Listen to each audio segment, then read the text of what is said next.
Rachel Zegler, following the undeniable failure of Disney's live-action Snow White, is failing upwards in Hollywood. She just landed her next big movie role. She is playing opposite Marissa Tomei in a comedy drama, a dramedy, called She Gets It From Me. So she is going to be playing Marissa Tomei's daughter, and I guess this is based on a true story, possibly a book. But here's what Variety reported about it. Based on a true story, She Gets It From Me follows Nikki, played by Rachel Zegler, whose engagement celebration turns into a search for her pill-popping, ex-punk rocker birth mother, Charlotte, played by Marissa Tomei. Together, the two embark on an anarchic mother and daughter journey to reconnect. And then the official synopsis says, this is more puzzling, YouTube is packed with tearful family reunions, but nobody films the messy aftermath.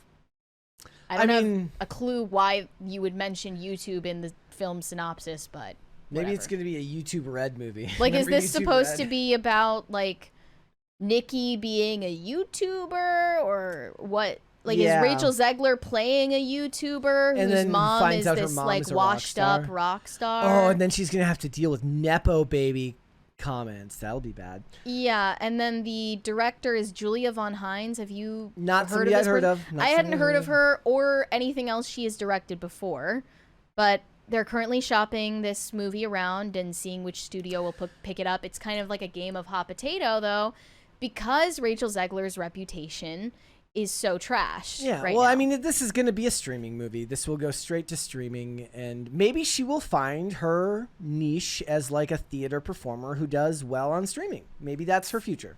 I don't think that Yeah. she's a big budget movie actress. Oddly enough, I think it's because she's so little. Like, well, her littleness is more musical theater-esque. yes. So anything. if you're going to put her in Wicked 2 Electric Boogaloo, I guess Wicked Part 2 is already coming out this year. Oh, yeah. But if only they'd thought of that early enough. Maybe they can do like a third one, like Wickeder, Right. Wicker Woman, Right. and if they do that, you know, she has a future there. But I think that more likely she's going to have a future with streaming movies. I was actually surprised that Y2K, which also featured Rachel Zegler in an ensemble cast, was a movie theater release, not a streaming release. Owl Hater says Zegler is toast. Her career is done. You fail upward in Hollywood. Yeah, I You just do. don't think that's true. At Proof the enough very being least- that she got this role. At the very least, she will land on network TV Yeah. someday doing, you know, a procedural.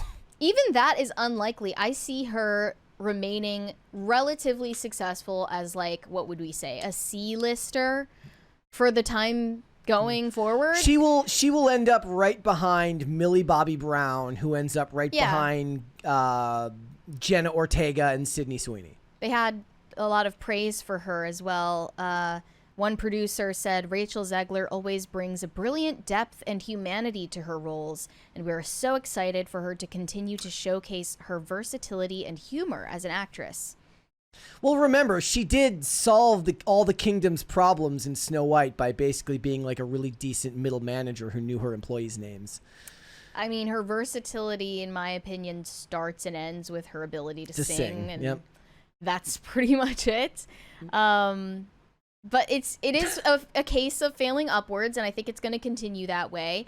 As much as people would like to believe you face consequences for how many $1 million loss for Over, Disney? I mean, if we go by the It's not low gonna number that happen. they have of like a final budget of like 410 million, which, you know, the YouTubers would argue is not accurate. At the very least, losing like 197 million or something like that, or 190 Let's just million. say she lost Disney $200 million. I mean, it would have... Okay, let's just imagine a world where Rachel Zegler didn't do anything wrong in the press run, and she was a perfect angel the entire time. Live-action Snow White starring her probably still would have lost money, but not as much as it did. And I also want to mention that the last-minute push in the media against Rachel Zegler, contrary to all of the heaping praise that we heard before it, did come off as manufactured to me. The time immediately before and immediately after the release of Snow White, where suddenly all these mainstream media outlets started turning against Rachel Zegler, it seemed like a coordinated, targeted attack.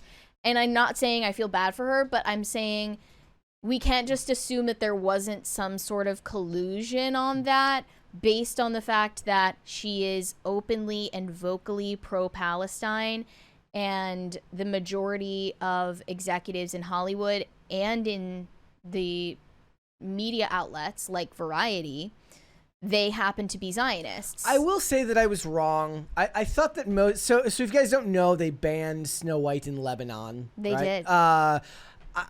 At first, I thought they were framing it as Rachel Zegler's Snow White gets banned in Lebanon. No, most of these headlines do mention that it's over Gal Gadot, so they weren't being as disingenuous with that. Variety reported it, saying Snow White banned in Lebanon due to Gal Gadot being on Lebanon's Israel boycott list. Yes. Because Gal Gadot is Israeli. She served in the IDF. She's vocally pro-Israel.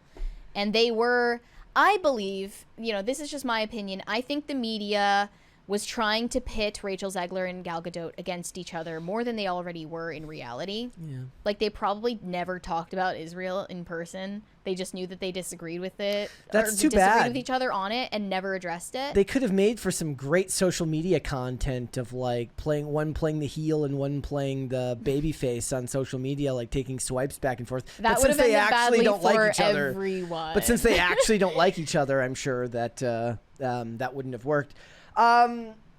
For Rachel Zegler, the other thing, somebody said the Zeg too. Actually, they should make a big version of like Rachel Zegler as a gigantic fish, kind of like the Meg with Jason Statham, but make the Zeg. I fell asleep watching the Meg. The Meg.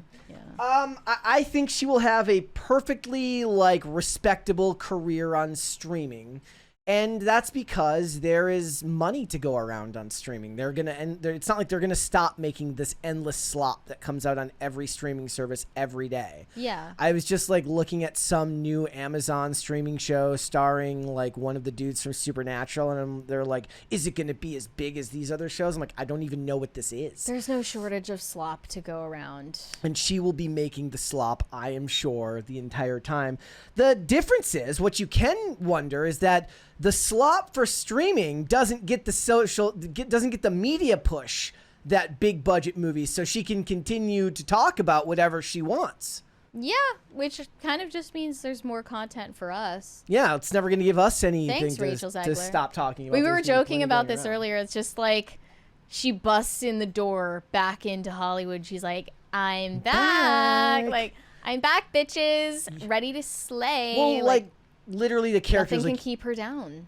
Like reports of my death have been greatly exaggerated. Like she'll be fine. She's going to be 110% fine. I think personally. What is the half-life of a Rachel Zegler? What I think she needs to do is take the same advice that we were giving to Meghan Markle and go on a heel run, playing nothing but villain characters and with a personality to boot. Now, I'm not saying, what I would argue against is to keep the heel persona you've already developed unwittingly, but remove the socio-political elements from it related to like real world politics and just become like a fused mix of both yourself, Gwyneth Paltrow, and Meghan Markle, but dial it up to 11 and make yourself the most inaccessible Hollywood villain you can and take roles that go along with that. So far, I've only seen Gwyneth Paltrow nail that. Yeah. Meghan Markle and Rachel Zegler, I don't think they're willing to do it. And I hate to be petty. I kind of don't hate to be petty. I've never known you to hate to be petty. I need to bring up this viral selfie of Rachel Zegler's. And it was just, she was dragged. She was just dragged ruthlessly for this. I'm kind of impressed that there's like Gen Z people who can take pictures of themselves and it's not in focus.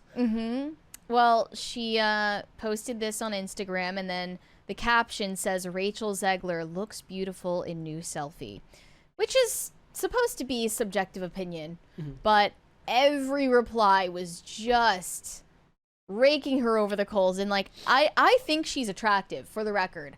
I think she's objectively an attractive girl, but a lot of people disagree. One said she looks like Michael Jackson, What? Sid the Sloth, E.T. You need $156 Uber to get from one eye to the other. Not The eyes, nice. oddly enough, the eyes do look farther apart there than I've ever noticed them looking in like a regular photo. Here's her problem. She's constantly trying to be sultry when she's naturally cute. Yeah, she looks at pictures of Megan Fox who does it without trying. I guarantee you, Megan Fox goes to like the red carpet and like itches her ear, and it comes off looking like a slutty Playboy photo. Yeah, and she's like, when you're good, you're good. just take a look at any video of Rachel Zegler posing on a red carpet. She's like sucking in her cheeks to look like more grown up, and she's jutting out her jaw the way people were mocking her for in the movie. Memes of the she's pushing her jaw, and she's trying to look all like sultry, like opening her mouth and doing all these weird facial expressions. It's too fake. It just doesn't land. She needs to know what her bag is. I think she'll probably need some more time to come into her own. Well, the problem is she's running the clock is running out on that, because the little but cute thing works up to a certain point, and then you're past the expiration date on that, and then you have to pivot to something else. Also, it doesn't work once you've convinced everybody that you're a brat. Prissy face for Palestine. Yeah, that's what she's doing. I don't know. Is that going to be the next like hashtag? Prissy faces for Palestine. I hate it. I don't like it.